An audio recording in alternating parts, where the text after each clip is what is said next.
Pembahasan kita pada pagi hari ini adalah panitia kasih judul apa? Seandainya hidayah bisa apa? Bisa ku beli ya. Namun ternyata tidak bisa dibeli kan? Begitu jawabannya. Jangankan saya yang mau beli, Nabi Muhammad SAW saja tidak bisa beli ya. Apalagi kita ya. Kenapa? Karena hidayah adalah benar-benar hak murni milik Allah Subhanahu wa taala. Memang Allah Subhanahu wa taala memuji Nabi Muhammad sallallahu alaihi wasallam. Wa innaka latahdi ila siratil mustaqim. Sungguhnya engkau benar-benar memberi petunjuk kepada jalan yang lurus. Maksudnya engkau pandai, sangat pandai dalam menjelaskan kebenaran. Karena Rasulullah SAW diberi banyak kelebihan, diberi akhlak yang mulia, diberi kefasihan lisan, kemudian husnul bayan, ya, cara penyampaian yang terbaik. Ini semua ada pada Nabi sallallahu alaihi wasallam. Makanya Nabi mengatakan, Allah mengatakan tentang Nabi, sungguh engkau benar-benar memberi petunjuk kepada jalan yang lurus, ya.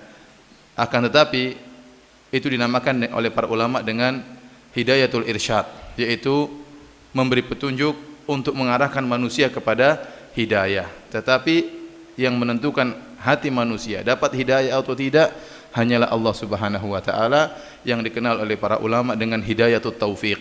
Hidayatut taufik yaitu dia dapat taufik, dapat pertolongan dari Allah sehingga mendapatkan hidayah. Jadi hidayah ada dua.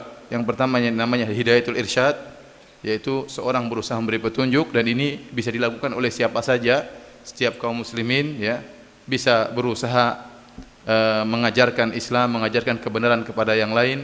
Dan Rasulullah SAW memberi motivasi, kata Rasulullah SAW, la ayyahdiyallahu bika rajulan wahidan khairun laka min humrin na'am. Seandainya Allah memberi hidayah kepada seorang dengan sebab engkau memberi petunjuk, dengan sebab engkau berdakwah, dengan sebab engkau mengantarkan mereka kepada kebenaran, maka itu lebih baik bagi engkau daripada onta merah. Ini dalil bahwasanya setiap orang disuruh berusaha untuk melakukan hidayatul irsyad, memberi petunjuk. Tetapi yang memberi taufik seorang hatinya mendapat hidayah atau tidak, itu hanyalah Allah Subhanahu wa taala, hanyalah Allah Subhanahu wa taala. Jadi hidayah dua, hidayatul irsyad dan hidayatut taufik. Hidayatul taufik itu hanya hak murni hak Allah Subhanahu wa taala.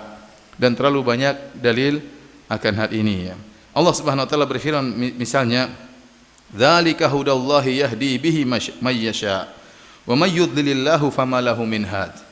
Demikianlah, itu adalah petunjuk Allah. Allah beri petunjuk dengannya kepada yang Allah kehendaki. Wa man yudlilillahu fama lahu min had. Adapun orang yang disesatkan oleh Allah, maka tidak ada yang bisa beri petunjuk kepadanya.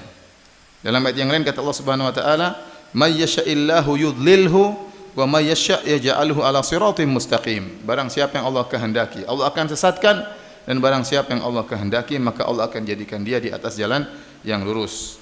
Dalam ayat yang lain Allah berfirman, may yahdihillahu fahuwal muhtadi wa may yudlil faulaika humul khasirun. Barang siapa yang diberi petunjuk oleh Allah Subhanahu wa taala, maka dialah itu yang mendapatkan petunjuk. Dan barang siapa yang disesatkan oleh Allah Subhanahu wa taala, maka mereka adalah orang-orang yang merugi. Jadi benar-benar hidayah dari Allah Subhanahu wa taala. Bahkan seandainya sebab-sebab hidayah sudah terkumpulkan,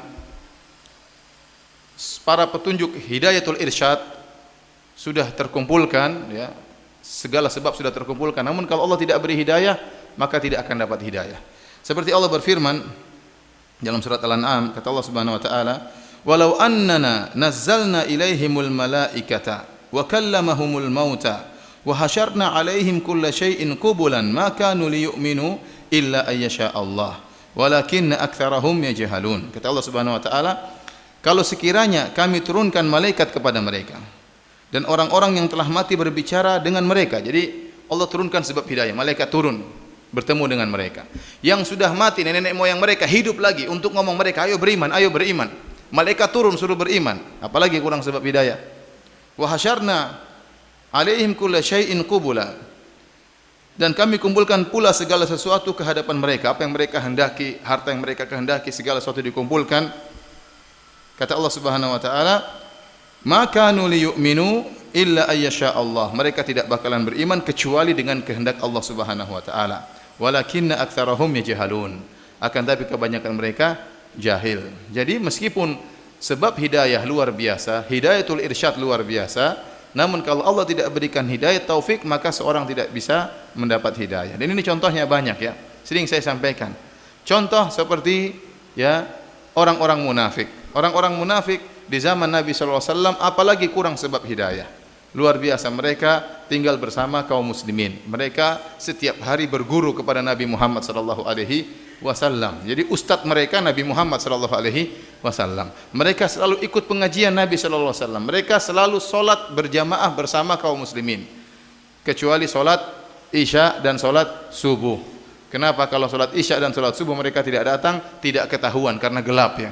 Tapi kalau salat Duhur, solat asar, solat maghrib, mereka datang berjamaah solat bersama Nabi SAW. Mereka mendengar ujangan-ujangan Nabi SAW. Mereka melihat mukjizat Nabi SAW. Bahkan turun ayat-ayat menegur mereka secara langsung, membongkar isi hati mereka. Apalagi kurang sebab hidayah. Yang kurangnya tidak ada kurang sama sekali, hanya saja Allah tidak beri hidayah kepada mereka. Jadi sebab hidayah sudah terkumpulkan. Lihatlah bagaimana Nabi SAW terhadap pamannya Abu Talib. Nabi begitu sayang kepada pamannya Abu Talib. Ya. Bahkan berusaha mendakwahi pamannya. Kenapa Rasulullah SAW dipelihara oleh pamannya sejak kecil? Ya, luar biasa sayangnya Nabi SAW. Bahkan disebutkan oleh sebagian ulama sampai-sampai Nabi SAW menggembalakan kambing-kambing itu, diantaranya hasilnya diberikan kepada pamannya karena pamannya miskin. Kenapa Nabi SAW memelihara Ali bin Abi Thalib? Karena Abu Thalib miskin. Maka Rasulullah SAW mengatakan biarkan anakmu Abu Thalib saya yang pelihara. Karena sayangnya dia kepada pamannya. Terus pamannya juga sangat sayang kepada Nabi SAW sehingga rela membela mati-matian Nabi Muhammad SAW. Dan Rasulullah SAW terus mendakwahinya. Kita tahu bagaimana kalau kita sayang kepada seorang, seakan-akan Abu Thalib pengganti bapaknya. Gimana kalau kita sayang sama bapak kita? Ini Abu Thalib pengganti bapaknya Rasulullah SAW. Rasulullah SAW sangat sayang kepada Abu Thalib.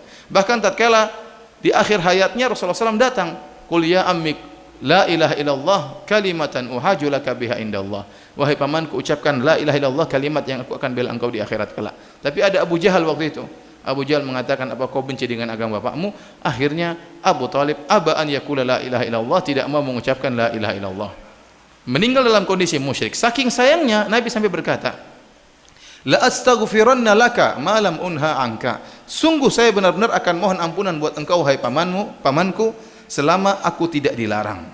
Tapi Allah tegur. Kata Allah, innaka la tahdi man ahbabta. Kau tidak bisa beri petunjuk kepada orang yang kau cintai. Padahal Nabi sangat cinta kepada Abu Talib yang manzilahnya, kedudukannya seperti ayahnya sendiri.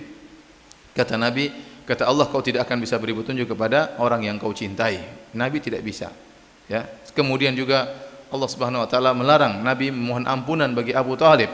Kata Allah Subhanahu wa taala, "Ma kana lin-nabi walladzina amanu ay yastaghfiru lil musyrikin walau kanu uli qurba." Tidak pantas bagi nabi dan tidak pantas bagi orang yang beriman untuk mohon ampunan bagi orang-orang musyrikin meskipun karib kerabat. Ditegur Nabi sallallahu alaihi wasallam. Tidak bisa beri petunjuk kepada pamannya sendiri.